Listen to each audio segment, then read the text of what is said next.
Hello everybody, I am Hoarder Gamer, and this is Hoarder's Comic Flex. I hope you had a good week. What do we do on this show? If you haven't seen it before, we have a little bit of video game news, then we toy around a bit, look at the near future of comic books, and then we end with a comic book review. And this week it is going to be Uncanny X-Men #1 by Gail Simone and I believe it's David Marquez. I want to make sure I get the name right. David Marquez, yes. So, we're going to start off with one of my favorite games of last year, and still one of my favorite games this year, Diablo 4. So, Diablo 4 Season 5 started on Tuesday, so yesterday. And I've been enjoying it a lot. I have a character that's right now at around level 32, I think, is where I left off. A rogue by the name of Hatem. And yes, Hatem is one of the names they suggested. It's got that thing where when you make a new character, if you don't want to, like, hem and haw over the name to come up with every 2 or 3 months, you can be like, hey, we're going to come up with one for you. And it came up with Hatem. So I was like, that sounds good. A rogue by the name of Hatem. Anyway, so I have a barrage, and I actually took notes here. 1 second. I want to give people an idea of my build. Heartseeker and Barrage, with Rain of Arrows as my ultimate, and using a Shadow Magic Imbuement. So, if you've played Diablo 4, that'll make sense if you played the Rogue. If not, it may not, but okay. But yeah, it's been a lot of fun. It's been rather quick leveling. Like I said, I'm at like level 32. I might even be a little bit higher. Story campaign is actually really interesting. So each season, there's like a little bit of a story, somewhere between, I'd say, roughly 2 to 4 hours or so, and some of that is going through dungeons. And here there's a few dungeons you actually go through with another character, an NPC character that's voiced and stuff, and they're fighting along with you. Now what's interesting is, basically, all hell is about to break loose. Literally. So you're going against the Infernal hordes, and it's this huge amount of demons in this new, like, tile set that looks like it's very hellish, very creepy, and it takes the best creepy elements of, like, the temple, what do you call that, template that you've seen in Diablo 4, and combines that with what you see in the Hell Tides. So it looks really neat. It has a very cool gothic vibe, also a little bit of almost an H.R. Giger vibe, I would say. And it looks really cool. It's fun to go through those dungeons. And those aren't normal dungeons. You get something called Burning Aether. And Burning Aether is a currency that you spend on rewards when you complete these dungeons. But you also have to make a decision. It's a boon and a bane. One good thing, one bad thing. And it basically will tell you how much of that aether you get in the next part of the dungeon. So this sets up the whole Infernal Hordes mode. Once you get, I believe it's to tier 3, it's a mode where every 60 seconds you have a wave of dangerous demonic enemies, and then you make that type of decision, and then you go on to the next wave. After a set amount of waves, you face off against the not the Infernal Horde, but the Fell Council. And again, I'm going to make the terrible joke. It has nothing to do with Norman Fell, who played Mr. Roper on Three's Company. The Fell Council were in Diablo 2, and basically they were priests of the Zakarum faith that were incredibly corrupted by the Triune, specifically Mephisto. And the Triune, Zakarum, all of that, it was kind of like a secretive way of, like, controlling people, because the Triune religion was the 3 prime evils. That wasn't like a known thing, though. That's what they did. So I thought that was pretty crazy. Anyway, yeah, now we're against the Infernal hordes, and hell is about to break loose. And you are working with your enemies. You are working with the people that worshipped Lilith and called her the Blessed Mother. It's like a whole, like, the enemy of my friend is my enemy. I think I got that right. Not sure. But it's that whole vibe, and it's very cool because you get a feeling they could turn on you at any moment.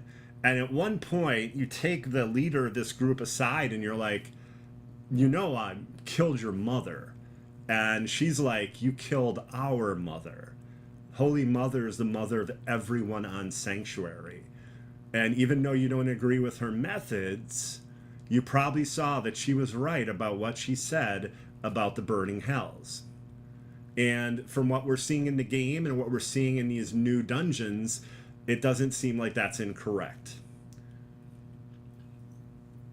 I already got what I believe is a brand new legendary item, and it's insane. It is rogue only for one of the features. So basically, every 20, like, not kilometers, but like every 20 meters or so that you move, a potion will drop. So what I'm trying to say here is a potion will drop like every 20 meters, right? But once you use a potion, you will also move at least, I believe it's 30% faster than your normal speed. So the trick here is that you can move crazy fast by taking a potion, okay? And as you're moving quickly, another potion's going to drop. You take one step backwards, grab that potion, continue moving quickly. So you're not really running out of potions. It's insane. It is an insane legendary ability. I'm kind of floored by it. So, yeah. Yeah, that's a neat one. I was like, okay, they weren't kidding when they said some of these legendaries that are going to be new and some of the new uniques or the changes to uniques are going to be exciting. Because that thing dropped for me at like level 26, 27, and I thought it was really cool. And it's a legendary too, it's not a unique. So it's not going to be insanely difficult to get that drop or to get that legendary affix on another item that does drop. Because right now, it's build dependent for me. It's all about me like scooting around as quickly as I can from that extra burst of speed from taking a potion and then be able to get that potion again. If you're fighting a difficult boss, just continue constantly moving and you're dropping a potion like every 5 to 10 seconds. It's crazy. It is a crazy new legendary ability. Now, I believe part of the ability will work on any of the classes, I think, because the last part of it is like centered off and says rogue only. But I think they're only talking about that last part. I don't think they're talking about the entirety of the legendary itself. Because, man, how ridiculous to have such a cool legendary and only for one class. But yeah, I've been having a good time. I've done a few of those dungeons, and we're learning a little bit more about, you know, Hell's, like, takeover. And it seems like maybe Hell's going to completely break loose when the Vessel of Hatred comes out on October 8th. So this season, again, started yesterday, and it's a short season. It's only like 2 months, because October 8th is not only the day Vessel of Hatred launches, it's also supposed to be the launch of Season 6 of Diablo 4. And again, it seems very heavily Mephisto-centered. Now, what's interesting about that, everybody, about a year ago, a picture leaked, like a test of, like, you know, what we'd be seeing with the Battle Pass. And that picture showed Mephisto in it. So it could be that we're coming to that Mephisto-themed, Hell-themed Battle Pass. So that should be interesting to see if that's what happens. So far, I've unlocked about, I think, 8 things on the Battle Pass, 8 levels, and some cool things. There's some cool things I like. I like the new armor for this season. There's a really awesome looking portal that looks fantastic. I don't have that yet, though. I think that's like level 15 or 20 or something. And it only cost me like $2.50 because you get currency from doing the previous season. So basically, if you're looking at the whole for like the last 3 seasons, it only cost me $5 over the last 9 months. So I do not think that's bad. And I think it's a great way to get new cosmetics rather than having to purchase them. Like I've been basically on the record, not that there really is a record for this, but I've said openly that, you know, $28, $25, $30 is too much for the cosmetics in Diablo. And supposedly they were going to change that, but I haven't seen it yet. Also, I think it should be piecemeal. You know, $5 a helmet, $5 for chest armor if that's what you want. And then you get a discount if you buy everything. Not everyone wants trophy armor. Not everyone wants a new insane effect, you know, or a piece of back bling. That's not something that everyone wants. And depending on the weapon you're using, it might be an issue where you can't even see it. So there's that as well. So for gaming news, there's really not that much. I was very disappointed, though, to see that Meta basically destroyed Ready at Dawn. Ready at Dawn did 2 awesome mobile God of War games, and then finally was basically almost like rewarded with a larger budget, and then made the game The Order 1886 for a Sony PlayStation. I believe that was PS4. Pretty sure it was a PS4 game. And I loved it. I loved it. And I feel that it was done dirty because before the game came out, someone came forward and said they beat the entire game in 5 hours. And that information basically tanked sales of the game. I really liked it. I thought it was really cool. And no, it didn't take me only 5 hours to beat. There's basically like an hour or 2 of cinema itself. There's some areas that have some level of exploration, and I feel like this person just ran through on easy and didn't even watch any of the cinemas. And because they did that, went forward and said about the game, they pretty much tanked it. Like, I don't want to put all that blame on one person, man, but when that came out, when that rumor came out, that information came out, yeah, it was palpable. You could see that people were affected by it and people were repeating it, and I loved the game. My first playthrough of it took me about 10 hours, I want to say, and then my second one was about 8 to 8.5. Now that's enjoying all the cinemas, playing on normal, and exploring, because there's collectibles to find. There's like certain caches and things like that to find if you don't just go in a straight path. Plus, it was fun fighting these insane werewolves and everything. And then the reveal, at this point, I'm going to save a reveal because it's been so many years, and, you know, hopefully more people will play the game when maybe they're excited about it. The leader of the bad guys is not only not a werewolf, he's actually a vampire, but he's also a known person in society. And the whole vampire thing is, of course, a secret, right? And he's Jack the Ripper. So not only, I mean, that's crazy, right? And then in the Order 1886, your character, you play a knight, but it's like a more modern knight, because you're like in the time of like the steampunk era, so like late 1800s, early 1900s. Well, no, I gotta say it's like the 1900s, I believe, because Nikola Tesla is one of the characters in the game. And I was very excited for a sequel to this game because Nikola Tesla, one of the things he worked on, it was very like, I guess,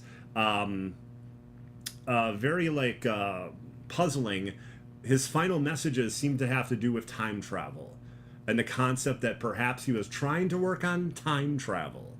So there was a weird ad campaign for the Order 1986, and I only saw it once, and it had that knight character fighting creatures of the night in 1986 London. I believe it was London.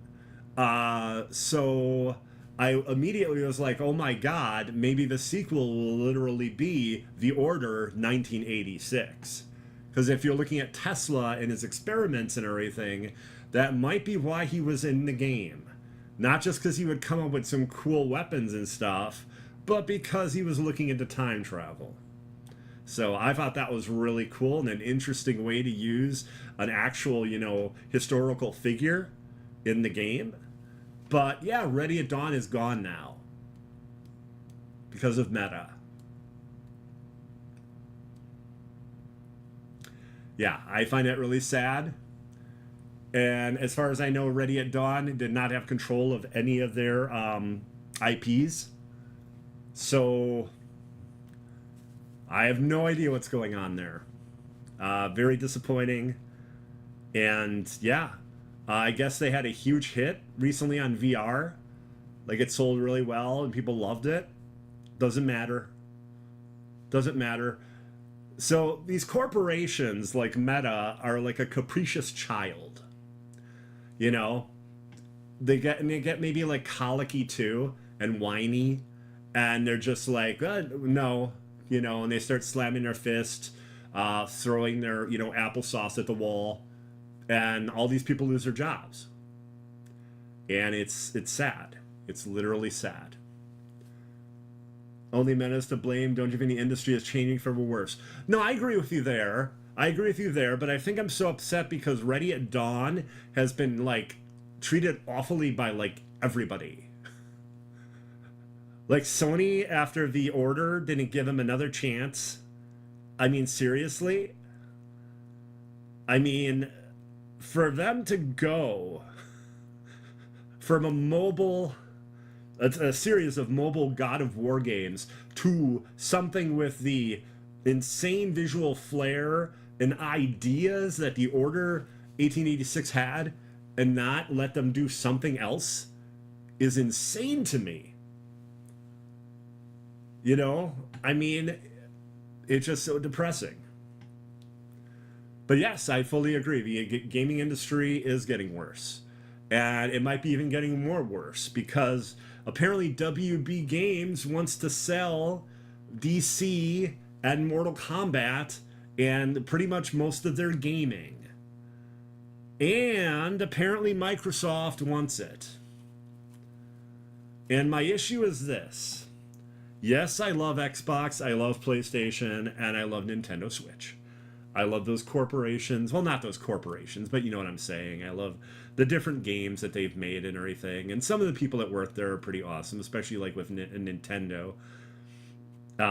Phil Spencer, he's a businessman. I don't think he's... if you look at other businessmen at corporations like that, I think he's probably the one with more of a heart than anyone else. I'd put it that way. But like... yeah, I don't know how I feel about, even more IPs going to Xbox. Like, it's crazy to me, right? And how's the FEC? I believe it's the FEC. If I have those letters wrong, I'm sorry. But how's the government going to feel? They weren't big on the whole Activision Blizzard thing. How are they going to be about them getting the rights to, like, every DC character in Mortal Kombat thing? Like, that's nuts. And it's very confusing, too. So did they just get the studios? Or did they also get the rights to make those games? I don't know. There's a rumor, like, a year ago that WB wanted to get out of that or sell those companies or IPs. And nothing really came of it. But now, just like yesterday or today, there's been talk that Xbox has a great interest in it. And I haven't heard if Sony went forward as well. Yeah, the Sony with Bungie situation is terrible too. I think I brought that up last week. It's sad when a lot of the gaming news I talk about has to do with layoffs and closings. That is not fun news. But as I said before, it's important to see, as they say, how the sausage is made. You can't just be like, oh, that sausage is amazing. I love those graphics of that sausage. I love the level design of that sausage. You also have to know what went into making that sausage. And what happens if that sausage doesn't appease the gourmand?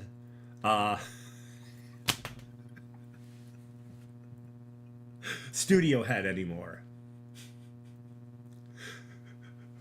I kind of lost it, kind of brought it back. I don't know, but I think you get my point. I think everyone gets my point, I think. But yeah, I'd say that's pretty much the gaming news. And again, sometimes it's just not upbeat and fun. Sometimes it's disappointing. There'll be a lot of gaming news at Gamescom. I believe that's the end of August, so I'll definitely be covering a lot of that information. Well, a funny thing, they did show Megan. That's Megan with an M and a 3 in it. Actually, I think the 3 is the G. M3G8. Whatever. Anyway, they showed Megan in Funko Fusion, and it looks crazy. Doing the dance with the blade ripped off the paper cutter. Is gaming as we know it dying? No. It is being consolidated. Huge, giant, massive corporations are purchasing up as many IPs as they can, and as many studios as they can, and you're always going to get games, but it's going to be like there's less competition. And maybe that's going to affect pricing. I don't know. I mean, it definitely feels like that's where we're headed. And it's going to be more and more difficult for indie studios to come forward and have a success on their hands when only a few corporations own all the IPs and have all the studios.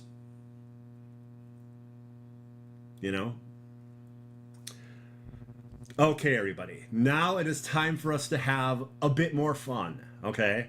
It is time for us to remember that, inner child, or maybe the inner child that, takes over and, makes itself look like a 47-year-old man. It is time to toy around. It's time to toy around.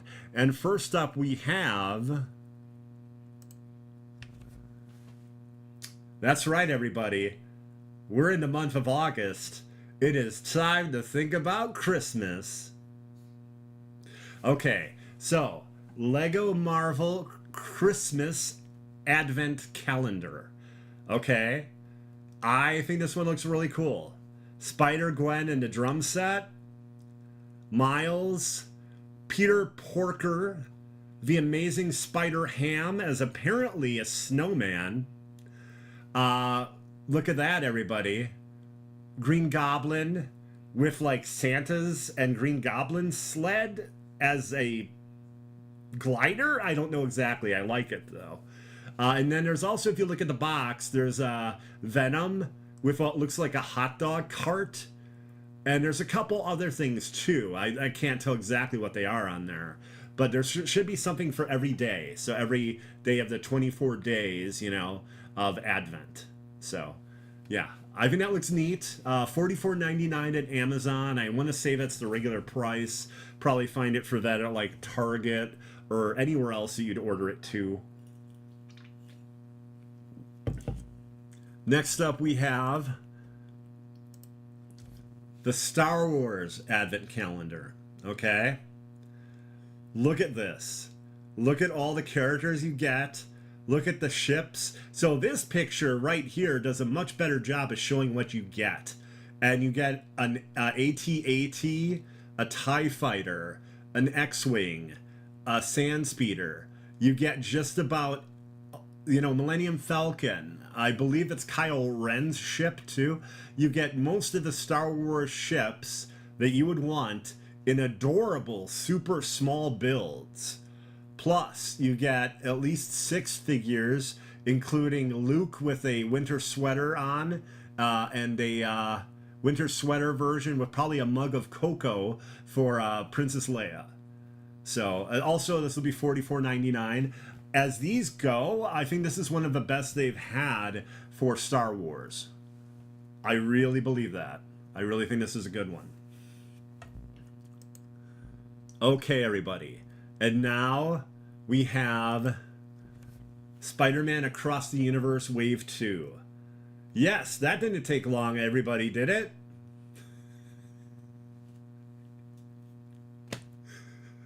Was that over a year? Almost a year? I'm surprised it took that long. But here we got Hobie, also known as Spider-Punk, in this interesting purple look with an alternate head. I think it looks really cool. All of these go on sale tomorrow. Actually, pre-orders go live tomorrow. I believe it's like 1 p.m. Central. Might be 12 p.m. Central. Well, wait. 12, yeah, 12 p.m. Central, possibly. But yeah, there we got Spider-Punk and Spider-Gwen. Again, with that alternate head. This is one I think everyone's going to want to get. Because for most of these, there were versions of them that were available in the first series. Not all of them had alternate heads, though. But here we get Miles G. Morales. And hopefully you've seen the movie. A little bit of a spoiler on this one. But I think they did a great job with the design. I think that looks really good. I think the alternate head looks great. And if I were to expect any of these to be super popular, it'd be this one or Padaver. There's also a Padaver figure coming out too. And I'm certain that I've mispronounced that, but...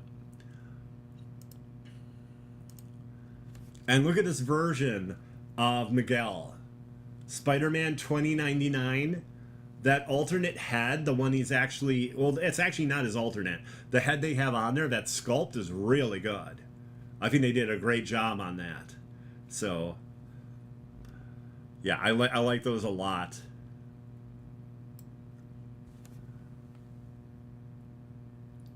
He was, though. Mike, if you look back at the art design and how he looked in the movie, he was. Like, when you saw him, he was imposing. Like, Spider-Man looked, like, ripped, right? But 2099 Spider-Man looked imposing. You know? So I think they did a really good job. Even the original figure that came out last year that I believe did not have an alternate head for it, that one looked, you know, similar, you know? These will probably be $24.99. I didn't see a price listed, but that's what Wave 1 was.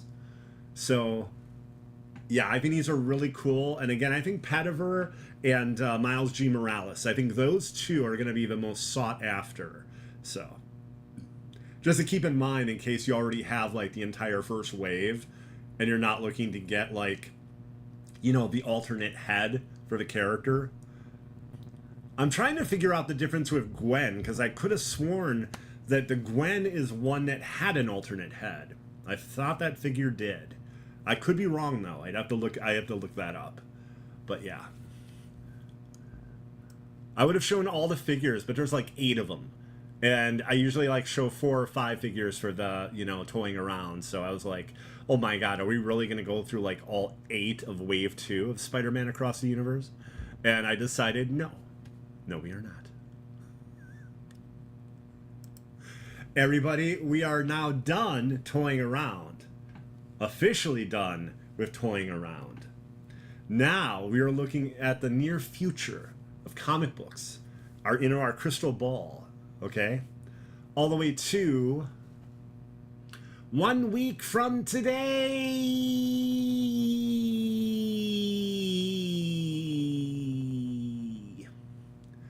No Goblin gear. That was last week. That was last week.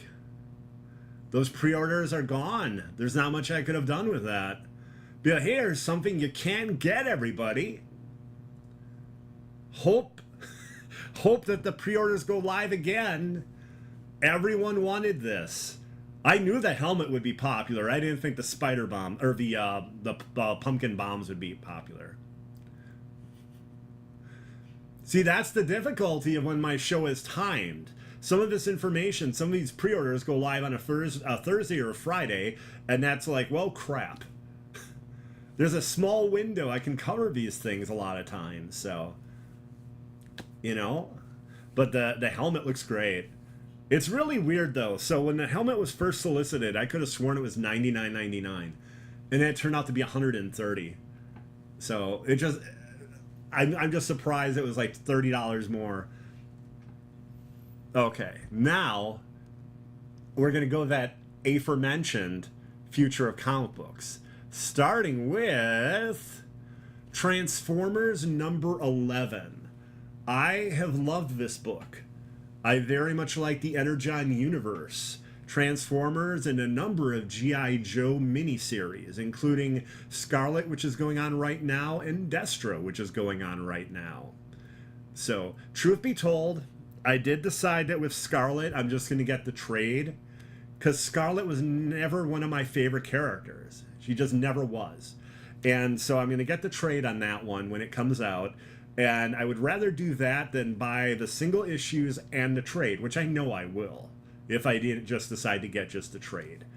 I am currently reading Destro, though, because Destro is all about not just Destro, but Tomax and Zaymot, and their insane corporation of soldiers for hire lunatics. So it's been very good so far. Anyway, Transformers has also been very good. And as you can see, Shockwave is basically in control of the Decepticons. And we're at the point now where some of the Autobots, their faith is waning. And maybe they're going to end up teaming up with the Decepticons as well. That's what we're looking at here. Now, I believe that issue 12 is going to be the end of the second story arc. I could be wrong about that. I apologize if I am. So this issue 11 would lead us into that. And the first story arc was great. So I expect this to have a really great ending. And yeah, if you're a fan of the Transformer characters, this is one of the nicest treatments I have seen for them. With some of the best writing. And yeah, I know some people didn't like the kind of intense artwork, but I think a new artist now took over, or is taking over soon. So just something to keep in mind if the art was a reason you weren't, like, you know, getting into the book. Next up, we have Vampires. DC versus Vampires, World War V number 1. Okay? I'm very much looking forward to this for a very specific reason. I have actually read World War V, DC versus I'm sorry, I apologize. I have read DC versus Vampires, the original series. It was like 12 issues. I thought it was great. It's basically all these heroes and villains turned into vampires, and there's a mystery as who is the king vampire, and that gets revealed. And now, you know, spoiler alert, the queen vampire, also known as Barbara Gordon, is basically going against Green Arrow and the non-vampires, and Damian Wayne is making any kind of truce between vampire and human nearly impossible. So apparently Barbara Gordon is not quite as bloodthirsty and insane as the other vampires were.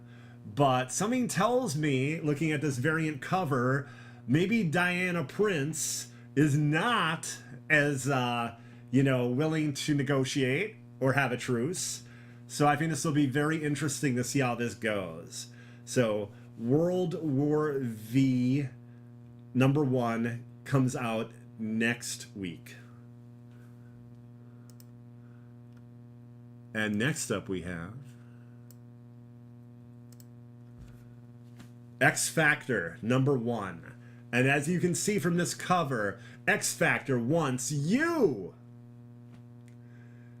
So I think this is going to be a lot of fun. Mark Russell is an excellent writer, and he did a really good job with, I believe it was American Jesus was the name of the book. And then he also did a really cool Snaggle, I believe it's Snagglepuss. I always get Snaggletooth and Snagglepuss. Snaggletooth, I believe, is a Star Wars character. Snagglepuss is the beloved Hanna-Barbera character. So yeah, he did an awesome uh, trade slash miniseries about that character. He did a really cool thing about the cereal mascots that was put into a trade, like I think last year. And yeah, I'm very much looking forward to X Factor. Mark has a very unique way of writing, very, very clever, very funny. And this looks like it's going to make fun of social media and the whole idea of like and subscribe. And it talks about them being like the most photogenic of the X-Men. So I have a feeling it's almost going to be a little bit, to like readers reading it, feel a little bit like The Boys, maybe. I don't know. Not saying it's copying The Boys. I don't think it'll do that. But the whole idea that that they're all supposed to be very phototelegenic and just, marketable. I think that's what they're going for here. And I think it's going to be a very fun read. There's a very good chance I'll review X Factor #1. Right now, I'm not sure if it's going to be X Factor or if it's going to be World War V. I'm not sure yet. And finally, we have X-Men. X-Men #2. So this is written by Jed MacKay, and this is the other. This is the other flagship X-Men comic book. So you have X-Men, and then you have the one we're going to review very shortly, Uncanny X-Men. Okay, so we had someone take a tour of the X-Mansion in X-Men #1, and actually I apologize. Sorry about that. X-Mansion's a different situation. That's actually an Uncanny, and I'll be getting into that in a moment. The X-Men under Cyclops have a warehouse, like a factory that used to build Sentinels. And someone takes a tour of that, and at one point Magneto shows up and lets them know that he and the other mutants will not take any crap from humankind anymore. And it's a very chilling moment, and it's very interesting to see Scott Summers as, the leader here, and it's really well done. It's really well done. They also set up a new type of villain or group of villains, so that's interesting. Because what would X-Men be without soap opera romance and insane villains? Insane villains. I mean, that's necessary. So X-Men #2 comes out next week. I do admit, I think it was crazy that X Factor 1 and X-Men 2 come out the same, but I guess with so many X books, there's going to be no possibility of having it where there's just one a week each month. So, but yeah, I'm very much looking forward to X Factor 1. I think that's going to be really good. And now, everybody, our review for this week, X-Men #1. This is a variant cover, actually. And sadly, it was hard for me to look and, get pictures of the variant covers for the stream and everything. So what I have is, let's see here, where are you? Uncanny X-Men.